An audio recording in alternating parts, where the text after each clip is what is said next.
G'day troops, Tomo with you. Welcome back to Sideways as usual, and welcome to part one of What's in My Garage, the series where I'll just be going through each of my vehicles. Not terribly in depth, but just in depth enough to get a sense of what I'm running and any mods I've done to vehicles since I've had them. So first up is my 350Z drift car. Let's check it out.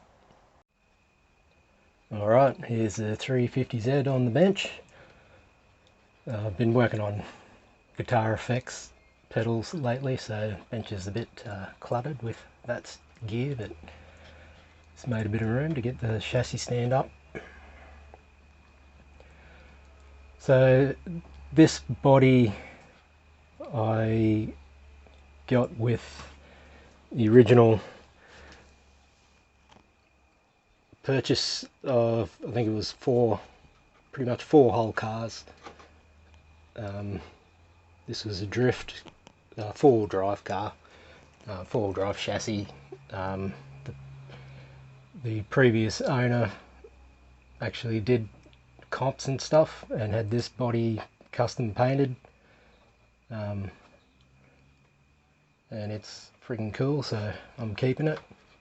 It had a bunch of different stickers on, but I took most of them off and threw on the ones that I have and liked better, like some 3 Racing and Hobby Wing OMG stickers.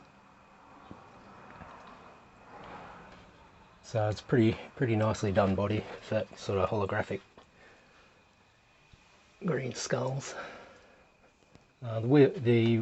These are the stock rims and tyres that come with the kit. The 3 Racing Sakura D5 MR version 2. The back wheels the back tyres are just about done. So I've got a bunch of different rims and I do have a set of tyres to use on carpet, but I'm not sure if I'll ever get a chance to run on carpet anywhere. I'm just running on the concrete or bitumen wherever I tend to drift. So I'll get the body off and have a look at the chassis. One other thing with the body is it does have some lights going to the rear for mufflers. There's orange LEDs in there. Doesn't have headlights or anything. And I have the magnet mounts in there. Worked out pretty well. Alright, here is the chassis. So I've just got the stock shocks. I did adjust them slightly to get the ride height to where I liked it. I'm no expert in setting up suspension or anything, but that was just the way I thought it looked right to me. So we got the intercooler on the front. This bumper foam is from the HBI Sprint 2 chassis that I had. It fit on there perfectly. And I've just hot glued the intercooler on the front. I do have an actual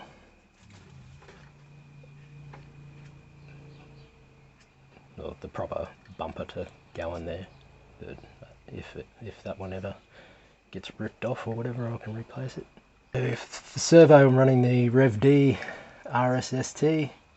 Awesome servo. As soon as I got that in, it just made 100% difference to the handling and being able to actually drive the thing properly. For a gyro, I went for the OMG V4. I assume that's similar to the Yokomo V4, I think. I wanted to get one of them, but they sold out just as I was ready to purchase. Running the stock spur gear, just with a bit of a bling cover on it, and a 26 tooth pinion, I think. The motor is a Rocket RC or a Surpass Hobby Rocket V5R 10.5 turn. I did want to get the purple version to match the gyro, but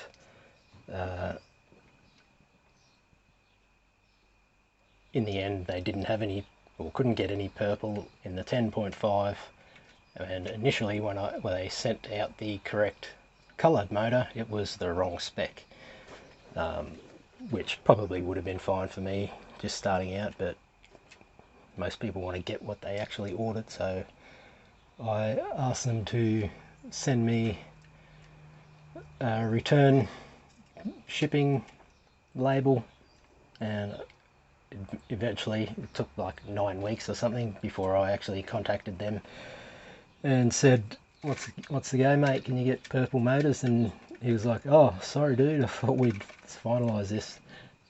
They only had the black and couldn't get a purple, so I just went with the black.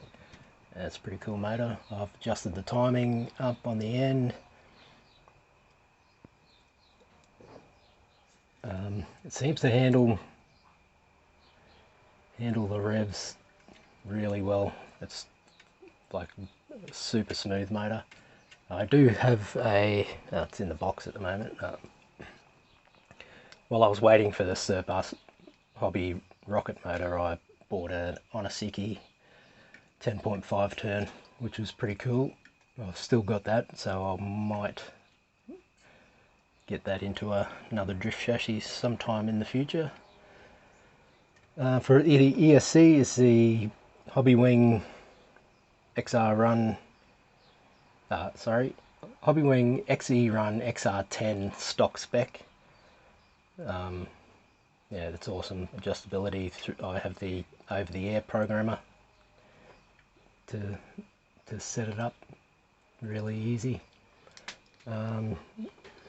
Receiver is the Fly Sky GT3BE or whatever they are, FSGR3E, and I use the, where is it?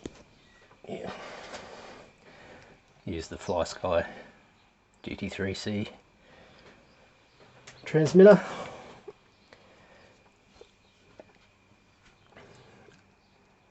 A couple of things, if you watch my build video of this chassis, I was having trouble with the bevel gears being in the right position there under the motor there. And it turned out I had one of the cross braces in front instead of in behind, and it wouldn't let the bevel gears pivot into position. It took me forever to figure that out. And the other one was the battery mounting system. So it comes with a bracket for shorty batteries, and I don't have any shorty batteries, and hadn't played. And when I started off, I had no idea about shorties.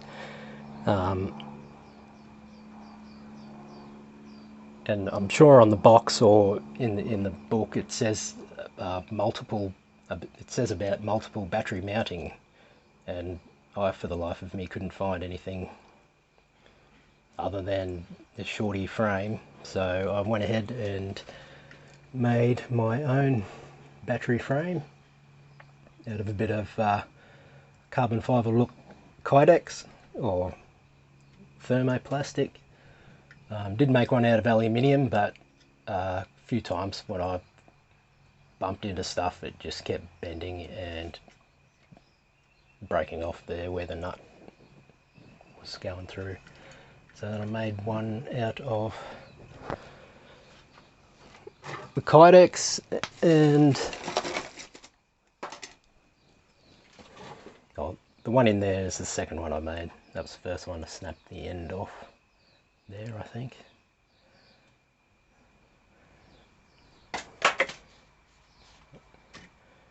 And that's really about it. Haven't been out drifting much lately. As I said, I've been building guitar effects pedals since Easter. That's my other main hobby. But I do have a few running clips. I think they are with the on a Siki motor, not this one, so it does sound quite different. It's got a bit of a higher rev when you hit full throttle and the turbo kicks in. That's pretty cool.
Right, troops, that'll do it for today's video.